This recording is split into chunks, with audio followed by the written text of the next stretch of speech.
What's up, everybody? Welcome back to the art channel. So today, just before we get this video started, I want to talk a little bit about the style of the painting that I'm going to be showing you that we created in this video. So this painting was created in the style of alla prima, or all in one go, or also known as wet on wet, where the painting is created anywhere between an hour and 2 hours, or a day or two, perhaps 2 or 3 days at the most. But the idea of this style of painting is to create an oil painting to show you guys that oil painting does not have to be something that takes days or weeks or years. It can be something that's done on the spot and can be very, very in the moment, spontaneous, and completely enjoyable. Now this painting style, I guess I should say, the style of alla prima, wet on wet, has been used for, since painting began. Who knows how long that painting style has been used, but it was definitely perfected in the late 17 to early late 1800s in the style of people like Monet,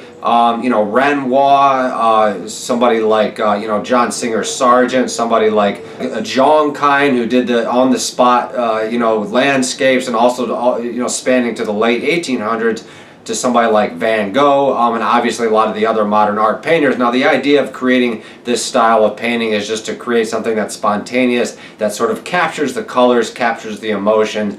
So I hope you guys will enjoy my process of just a different style of painting that I've kind of showed you guys recently here on the channel. If you guys have any questions about this style of art, just let me know in the comment section. Make sure you guys hit me up on Instagram at Andrew Marlowe Artist, and please feel free to send me an email at andrewmarlowe22@gmail.com if you have any questions about art or commissions or anything like that.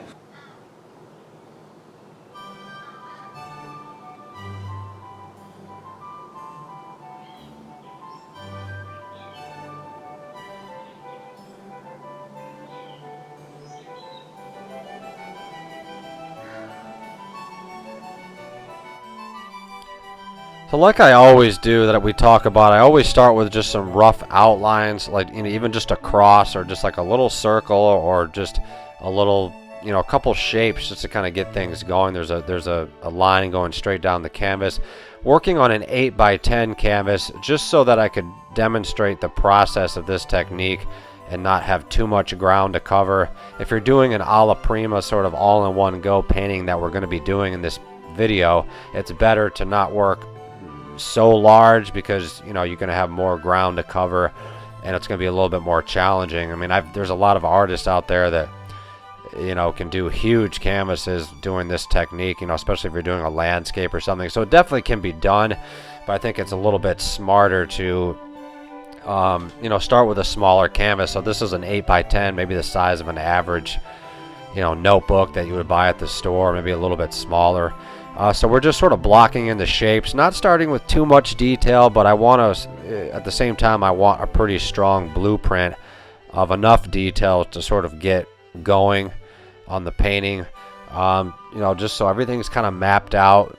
Not that I'm relying on the map, but it's good to have it as a reference. All this stuff will most likely be covered up, and you guys will kind of see me covering up the eyebrows, the lower parts of the mouth, the nose. Everything gets redone, and that's what's so wonderful about this style, or just art in general, is that you can sort of just start creating and you don't have to stick with anything. I mean, eventually it's you're going to want to stick to something so you can actually create something, but in the early stages you can go back and forth, you can erase.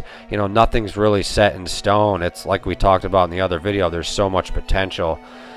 It's like you're in the beginning of a race, and you just have so much energy and there's so much potential laying ahead of you. And I believe that about life in general. So here we're just kind of, we sort of got that almond-y shape to the eyes. But I'm sort of making a point to not make them too almondy. Now the person in the picture I forgot to mention is a contemporary Christian singer. Her name is Carrie Job.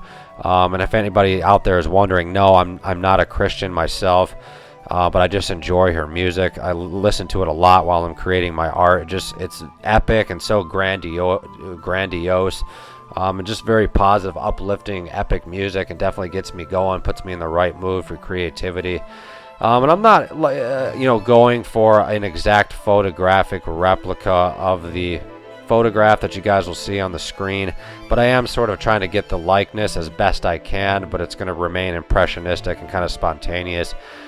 I do apologize for the footage of my face sort of bobbing up and down, bobbing back and forth in the background. Still kind of working on camera angles. And if you stick towards the end of the video, you'll see me zoom into the painting and you won't be able to see my head. And that's probably what I'll start doing from now on. I'm still kind of experimenting and sort of getting things down, so I apologize for the perhaps lack of professionalism, but we're doing the best we can with what we got. I do have 2 spotlights going onto the canvas here, so I hope the lighting's maybe a little bit stronger than it was in previous videos. But you can definitely really see the magic of how the face is starting to be created. And I love this stage because I love when you start blocking in the shape of the face, because it's just so exciting. You really start to see the fruits of your labor, so to speak. Now the nose, it seems to me the nose and the lips really makes or breaks the portrait. Speaking of noses, here's some footage of my big nose here for the camera.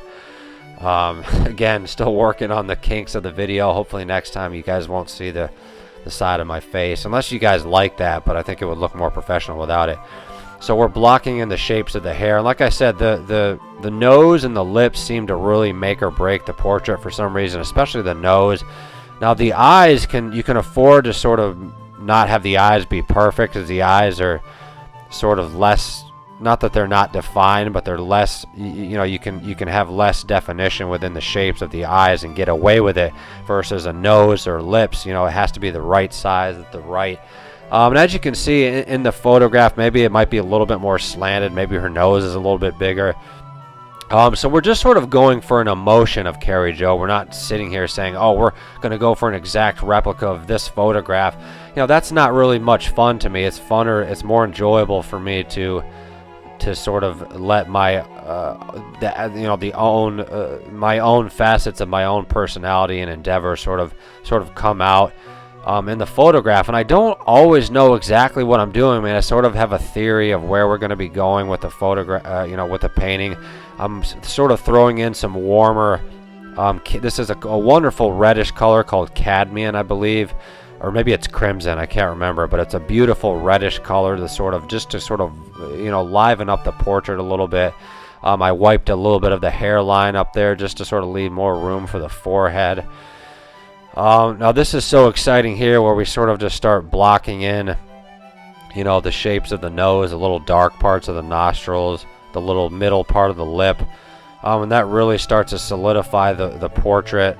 But again, not really jumping right into detail. We're more of starting with the background, sort of warming up the canvas with the colors, with the outlines and the colors. But not really a whole lot of detail really to speak of, but enough detail sort of just to get going. So I hope you guys are enjoying this stage of the process. Darkening in the eyes here, super important process. Now we're going in here with a mix of yellow and not titanium white, but a more transparent white called zinc white. And now we're going into the side side parts of the face with that peachy tone that she's got. And just staying so loose, staying so messy, not worrying too much about precision. I'm not being reckless, but at the same time, I'm not being precise by any means, because there's no reason to. Especially in this style of painting, it's so important to stay kind of loose and to sort of just play with the paint and kind of see what it offers you, see where your sort of hand takes you. And a lot of it is accidental. I'm not really an expert on oil painting by any means. I like to think I've developed somewhat of a style, somewhat of a method, but just the nature of oil paint in general is always going to be somewhat accidental. A painter like Francis Bacon, he prided himself on being supposedly accidental. I don't think a lot of painters are as accidental as they like you to believe, but it's sort of like makes for more of an interesting mystique if they say, oh, my paintings are completely accidental. Even somebody like Jackson Pollock, he had a really intricate method. So anyway, we're sort of working with the almond shape of the eyes, But all of these sort of lines and defined features are going to be a little bit softened. Sorry that my hand is covering up some of the details here. So just really enjoying, I mean, you can really see how the painting is starting to smile at us. That sounds kind of creepy. The painting is smiling at us, but you can really see how it's starting to develop. Now, it still looks really messy. It looks really amateurish. It looks really babyfied at this stage, but even just with every passing stroke, you can kind of see how it's coming more and more to life. Adding some warmer, darker, sort of fleshy tones to the underneath the eyes there, defining the outer shapes of the nose.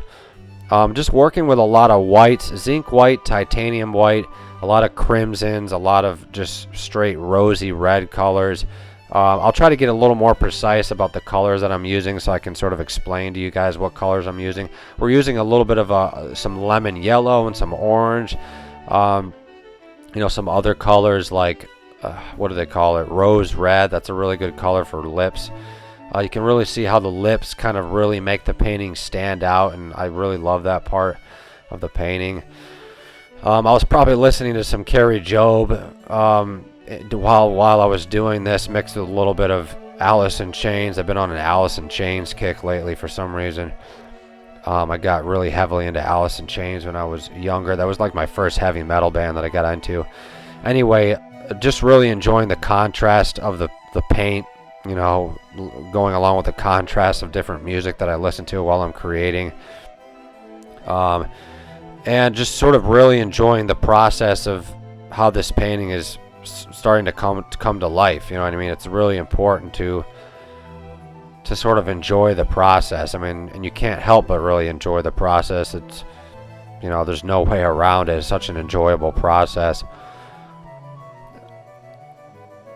So we're staying somewhat abstract, somewhat experimental with the shapes, but at the same time, you can see I'm being fairly meticulous with with other aspects of where exactly we're going with the portrait. Now, this last stage, you can really see how everything just comes together. Everything's in the right place. It just looks so much better than it did in the previous stages. I might have worked it a little bit off camera just to kind of get things moving a little bit, just so the video is not super long. But I'm not worried too much about the brush strokes. I'm not worried about is it the exact tone. I'm just letting my intuition and just sort of the beauty of the painting just sort of work itself out. Just sort of finishing in the final details of the eyes, working on I love doing eyelashes. That's like one of my favorite parts of a painting for some reason, is just doing those eyelashes. And just sort of working out the kinks of, you could go back and soften and put more details in and let it dry for a day and then add more details onto it. But I just wanted to show you guys the purpose and sort of the mindset behind creating an all-in-one go painting. This painting was created in about 2.5 hours, and I just love the effect. I love the warm colors. I love the rich colors. Here's a little more shot of my face there. I'm adding a little bit of purple into the background just to add some contrast so it has a little bit of an illusion of depth. And I like this zoomed in style here. I think we'll stick with that for the next painting. I don't know why I wasn't doing that before, but it just, this painting really sings. This painting will be on sale for a very, very good price. If anybody's interested in buying it, please let me know. If we got any Carrie Job fans out there, or just oil painting fans in general. I love how the upper lip looks. It just looks so soft, and a little bit of contrast in the lower lip. Now, you could really get finicky and just keep going back and correcting, but after a while it kind of loses its beauty. You can definitely see how the painting is really sort of smiling and singing at you. I think that's really, wonderful. So I hope you guys enjoyed this Alla Primo all-in-one go painting. And, we'll see you guys in the next video. Thank you so much for watching and subscribing.